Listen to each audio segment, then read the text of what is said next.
কাফেররা সাফা পাহাড়ের উপরে একটা মূর্তি রেখেছিল, তার নাম হলো আসাফ। আর মারওয়া পাহাড়ের উপরে একটা মূর্তি রেখেছিল, তার নাম হলো লায়নার। এই দুইটা মূর্তিকে উদ্দেশ্য করে, সাফা এবং মারওয়া, আসাফ লায়নার, এই দুইটা মূর্তিকে উদ্দেশ্য করে 7টা চক্কর দিত কাফেররা। মক্কা বিজয়ের পরে নবীজি হযরত আলীকে বললেন, মূর্তি দুইটা নামিয়ে ভেঙে চুরমার করে ফেলো।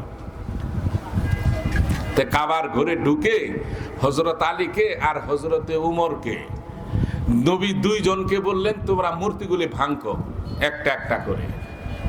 তো হযরত আলী এবং আমিরুল মুমিনিন উমর রাদিয়াল্লাহু তাআলা আনহু ভাঙলেন। কিন্তু সবার বড় একটা মূর্তি, এই 360টার ভিতরে সবচেয়ে উঁচা, এর নাম হলো হুবল।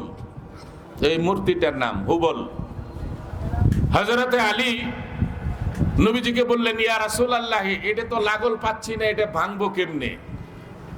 তখন নবীজি হযরত আলীকে বললেন, আলী, আমার 2 কাঁধে পাড়া দিয়ে তুমি ওই মূর্তিটা ভাঙো। হযরত আলী কয়, ইয়া রাসূলুল্লাহ, আমি কি এত বড় বেয়াদব হয়ে গেছি, এত বড় নাফরমান হয়ে গেছি, বিশ্ব নবীর কাঁধে আমি পা রাখবো? ইয়া রাসূলুল্লাহ, আমি শুয়ে পড়লাম, আপনি আমার কাঁধে পাড়া দিয়ে আপনি ভাঙেন।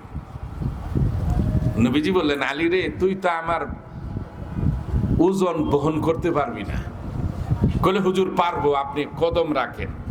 তাফসীরের কিতাবে আসে,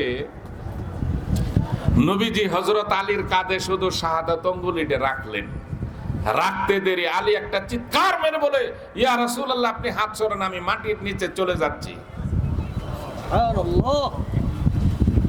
কলে, আলী, তুই কেমনে পাইবে আমার ওজন বহন করতে? আঙ্গুলের ওজনই তো বহন করতে পারিস না।